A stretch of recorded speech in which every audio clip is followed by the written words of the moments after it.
Ils ont eu Nathalie, ils ont failli la perdre, et voilà que cette Nathalie qu'ils avaient pensé perdre, elle est capable de donner la vie.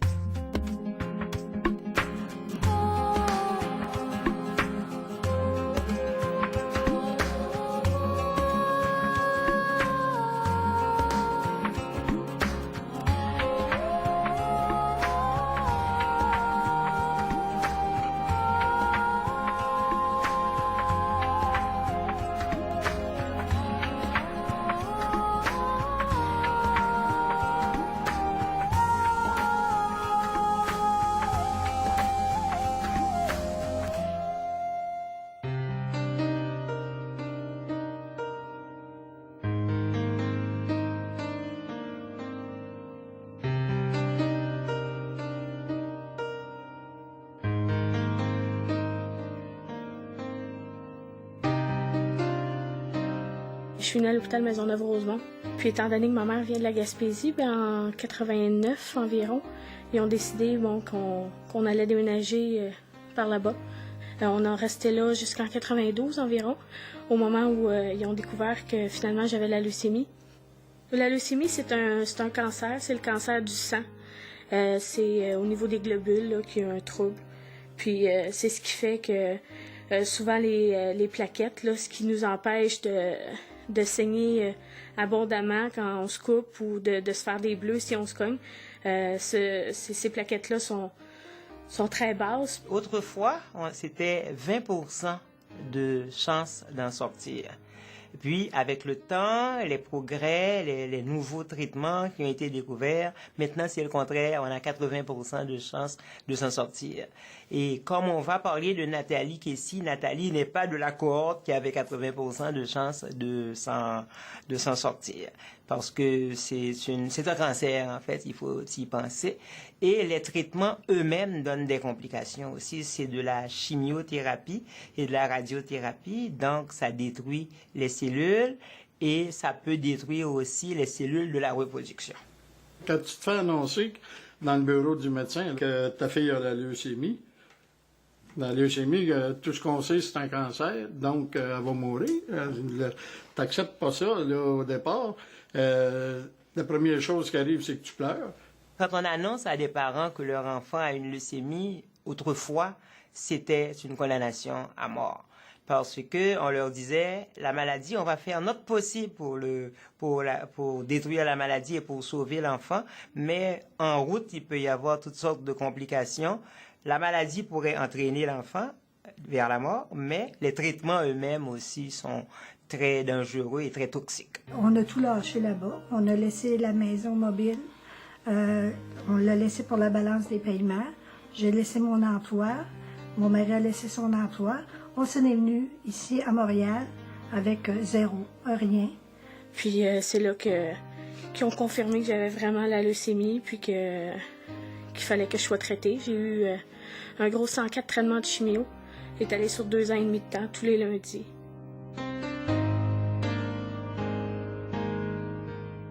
En ayant eu la leucémie, elle a tout perdu ses cheveux. Ça fait qu'il y a beaucoup de monde. On y avait acheté un petit chapeau, là, tu sais.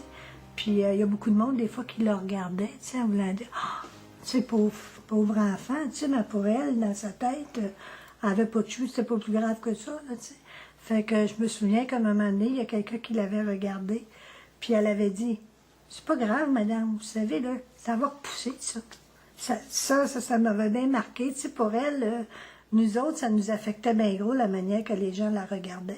Elle avait de la peine parce que ses parents avaient de la peine et puis elle savait pas trop pourquoi. À 5 ans, on comprend et on comprend pas. Et quand les traitements étaient finis, on passait à autre chose.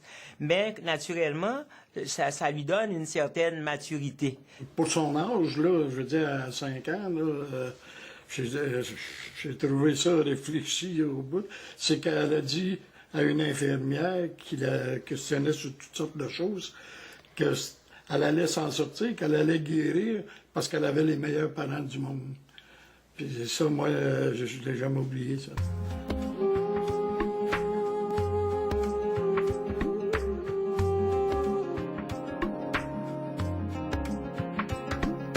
Ça a duré environ 15 ans. J'ai réussi à passer au travers, finalement. Puis, à cette heure, ben, c'est moi qui vais donner la vie après avoir réussi à combattre la maladie, là. Pour toute la population d'enfants qui ont eu la leucémie, on a à peu près 42% d'infertilité. Mais quand on arrive à une fille de 5 ans, impubère, elle avait des chances que je situerais, ce sont des statistiques, autour de 20-30% d'être stérile.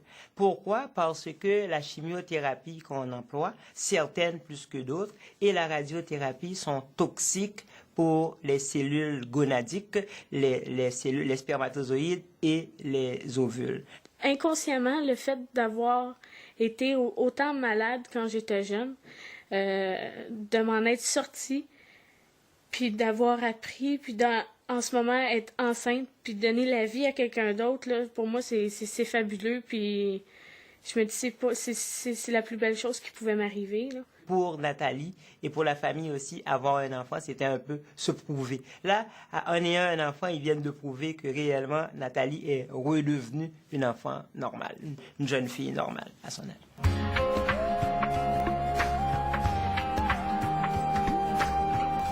Je suis tombée enceinte l'hiver dernier, puis les circonstances ont fait que cet enfant-là, je vais l'élever seule. Je suis confiante que je vais être capable de lui donner tout ce qu'il va avoir besoin. L'amour qui s'en vient, c'est l'amour entre moi et mon petit garçon. L'amour de couple, c'est sûr que dans une vie idéale, on rêve tout à ça, mais c'est pas une nécessité de mon côté, là. Mais c'est sûr, au moment où j'ai décidé de faire ma vie seule avec mon garçon, j'ai dû revenir chez mes parents. C'est la chambre qu'on a aménagée pour moi et mon fils. Étant donné qu'on est dans un 4,5, ben il a fallu faire des concessions. Donc ça, c'est ma partie. C'est un divan-lit que je peux ouvrir le soir pour me coucher. Puis, bon, j'ai pas mal tous mes trucs ici.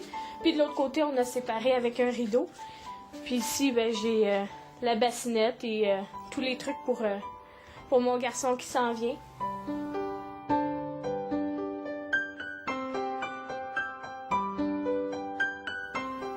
Depuis que je suis revenue, là, ma mère a fait une récidive de son cancer. Donc, c'est un retour au traitement de chimio, des études et un paquet d'affaires qui font que sa santé est fragile. Puis on dirait que je le réalise plus. En étant là 24 heures sur 24, ça me touche pas mal plus. C'est sûr qu'avec la santé que j'ai, je voulais savoir c'était quoi être une grand-maman.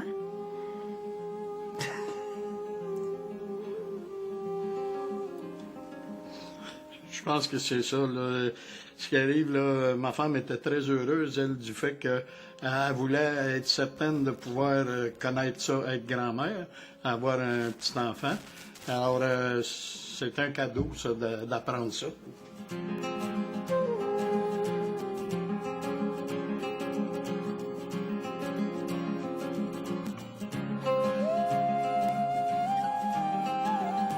Quand je suis tombée malade, les chances de guérison étaient bien élevées. J'ai réussi à m'en sortir, mais là, ma mère, à l'âge qu'elle a, c'est pas aussi évident. Puis, étant donné que c'est des récidives par-dessus récidives, moi, je suis passée au travers pour la première fois. Fait que ça a bien été. Les récidives, je connais pas ça. J'ai pas eu à le vivre, donc là, c'est comme... Je me sens un peu perdue là-dedans. Il y a plusieurs journées où je me dis...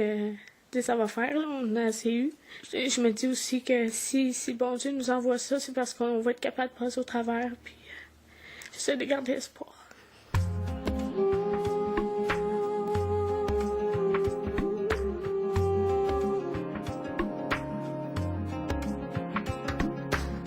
Au niveau de ma grossesse, ça va super bien. C'est vraiment émouvant, là, de savoir qu'il est là, puis qu'il s'en vient, puis... De le sentir, puis de savoir qu'il nous entend déjà, puis c'est sûr que je partage ça surtout beaucoup avec ma mère, là. Souvent, je dis, bon, regarde, mets ta main là, ça bouge, puis elle l'a senti quelques fois. Et c'est le retour de l'ascenseur.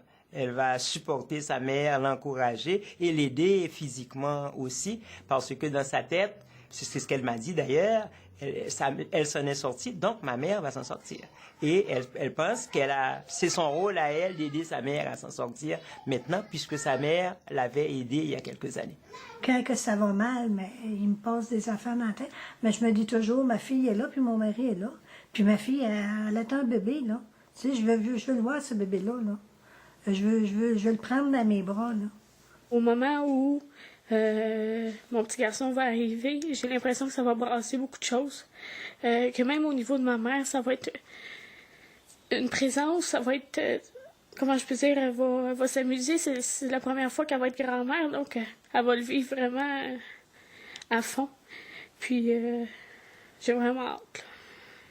Est-ce que l'enfant va prolonger sa vie? C'est difficile à dire au point de vue scientifique, mais psychologiquement, cet enfant-là va l'attacher à la vie le plus longtemps possible parce que elle veut voir grandir le fils de Nathalie. Nathalie, sa fille précieuse qu'elle a failli perdre. Donc, non seulement elle lui a sauvé la vie, mais elle lui a donné le potentiel de redonner la vie. Puis pour eux, c'est merveilleux. Ils peuvent dire mission accomplie.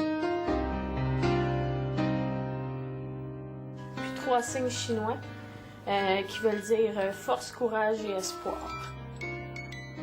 Je me dis que sans force, ni courage, ni espoir, on ne serait pas rendu où on est rendu.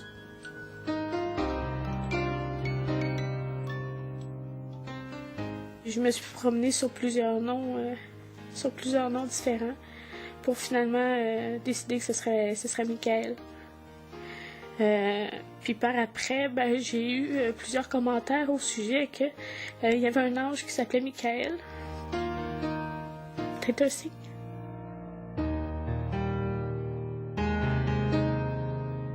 Pour mon accouchement, j'ai vraiment aucune attente. J'ai rien en particulier que je veux, que ce soit une césarienne ou naturelle. J'ai vraiment aucune attente parce que je veux pas avoir de déception. Je veux pas trop vouloir que ce soit naturel puis risquer que finalement être déçue parce que j'ai dû avoir une césarienne ou quelque chose comme ça. À mon avis, ça devrait bien aller. Je suis arrivée à l'hôpital, il était à peu près 11h. J'ai accouché le lendemain à 8h04 le soir. Dans les grosses contractions, j'ai pris l'épidural.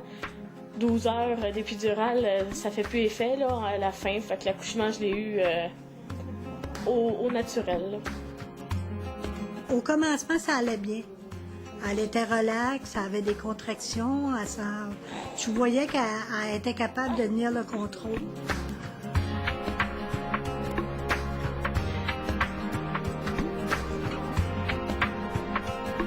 J'ai dit, pour moi, ils vont y faire une césarienne. Là.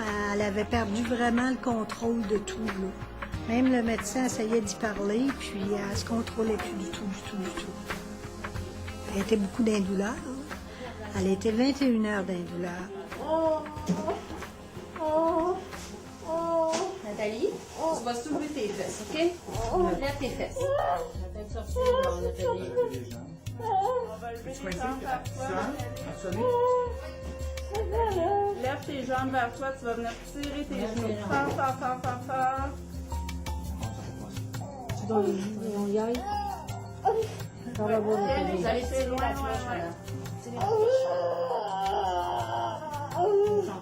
Oui, c'est correct. Soyons les jambes jusqu'à là. Non, c'est bon. Ça va? OK.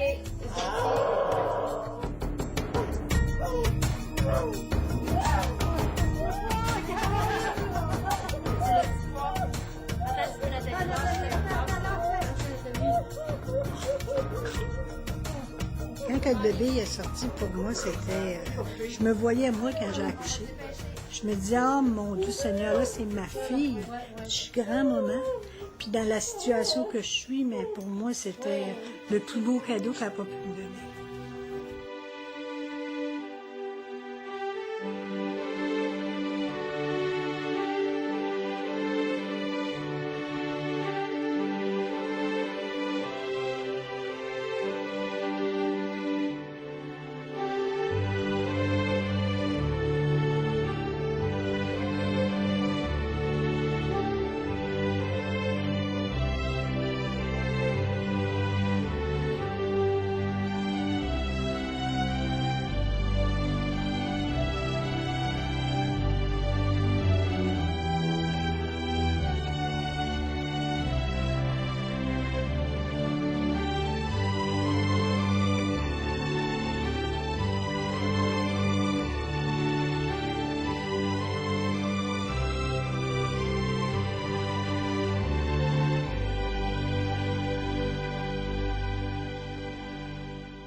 Après mon accouchement, je suis retournée chez mes parents avec Michael. C'est sûr qu'au début, ça m'a aidé beaucoup parce que, étant donné que c'était le premier, tu sais, des fois, on sait pas trop quoi faire quand il pleure.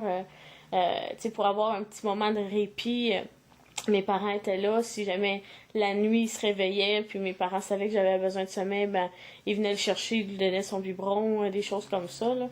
Mon père était très surprotecteur, puis au début, ben, il y a eu un petit accrochage à ce niveau-là, parce que, bon, je disais... Souvent, le petit se mettait à pleurer, puis j'avais même pas le temps de me rendre à la bassinette que mon père était déjà rendu, puis... je me suis dit, coudonc, est-ce que je suis mal juste pour changer la couche ou quoi, là, tu sais, j'ai droit à l'avoir aussi, là, c'est mon petit, j'ai besoin de m'en occuper aussi, là, tu sais. Comme grand-maman, là, tu sais, je veux dire, j'étais peut-être un peu fatigante, mais je pense que c'était comme normal, là. Tu sais, je veux dire, Nathalie, tu devrais faire ci, ou... Fait que ça la tapait ses nerfs, hein. C'est tout à fait normal, elle était habituée de faire ces choses à sa guise. Fait que c'est pour ça qu'elle m'a dit, elle dit là, je me cherche un logement. Puis elle dit, je vais m'en aller en logement avec le petit. Puis je pense que c'est vraiment une bonne décision parce qu'elle pouvait pas vivre avec nous en éternité non plus.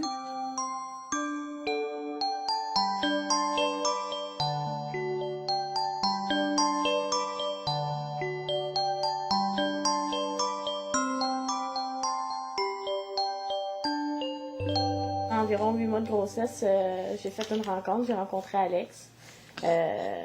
C'est ça, là, on s'est rencontrés par Internet. On s'est rencontrés dans un Tim Hortons, on est allé prendre un café tout simplement, puis depuis ce temps-là, ça va super bien. Au moment de l'accouchement, j'y avais téléphoné pour lui dire que tu sais comment ça s'était passé et tout, là. Mais non, j'étais super heureuse. Il est venu avec sa mère, puis son beau-père faire un tour avec les fleurs, les choses comme ça. Alex, c'est sûr qu'il pourra jamais être son père parce que c'est pas son enfant. Ben, j'espère, je le souhaite, qu'il va le considérer comme son enfant, puis que mon petit Michael manquera de rien. Puis j'ai trouvé ça formidable qu'elle ait quelque chose de merveilleux pour elle, qu'elle soit heureuse, puis j'ai trouvé ça spécial. C'est autrement. La vie, on la voit autrement depuis que le bébé est au monde, puis on trouve ça spécial. Comme mère, que voulez-vous que je dise? Rendue à 20 ans, là, je pouvais pas dire je veux pas, là. Mais dans le fond, ça a l'air d'être un bon gars. Je l'espère, du moins. Il donne l'impression d'être un bon garçon. Moi, c'est la seule chose que je demande.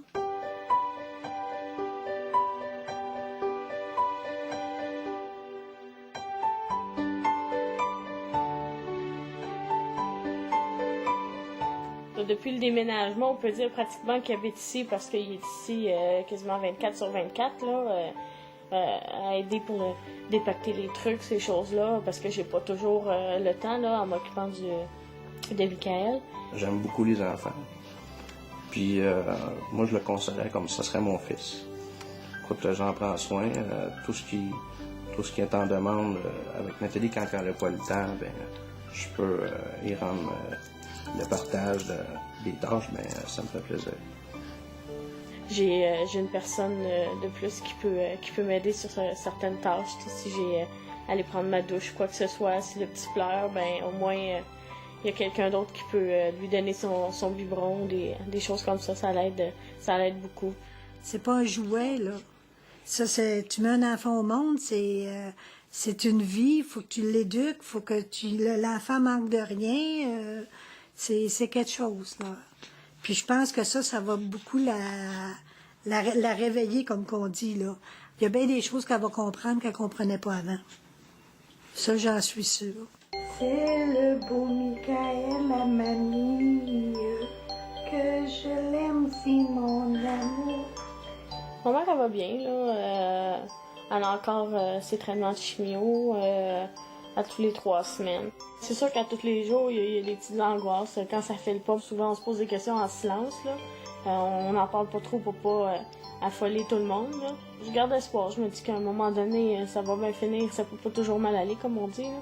Quand je vois ma mère avec Michael dans ses bras, je trouve ça beau. Oui, Je l'imagine un peu, c'est sûr que moi, je suis pas consciente des moments quand j'étais dans les bras de ma mère, mais je veux dire, en voyant Michael, je peux imaginer un peu comment elle était avec moi quand j'étais petite. Pour moi, c'était le plus beau cadeau qu'elle m'a pu me donner. Elle n'aurait pas pu me donner autre chose que ça. C'était impossible. Elle a donné la vie, puis elle m'a donné un espoir pour moi.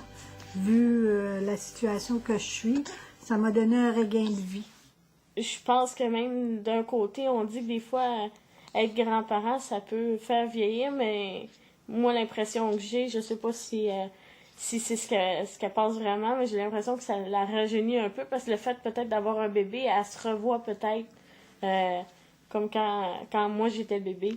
La grossesse, c'était une promesse de vie. Ils ont pu, pour un certain temps, oublier cette partie malheureuse de leur vie. Donc, c'est encore, ça rejoint le cadeau princier qu'ils ont eu par cet enfant-là, qui leur fait enfin voir une vie normale, et qui vont pouvoir suivre. Là, ils suivent plus les cancers et leurs rechutes. Là, ils peuvent suivre un enfant qui grandit et qui leur apporte de la joie. Ça m'a donné un courage terrible. Ma maladie, je l'ai comme oubliée.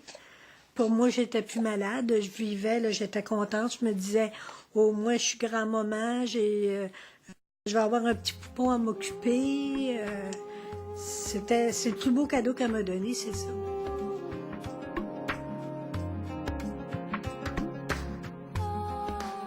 Moi, j'espère que je vais vivre assez longtemps pour voir le poupon. Assez longtemps pour le voir aller à l'école, puis son premier petit vélo, puis je l'espère, je le souhaite en tout cas. Puis je vais tout faire.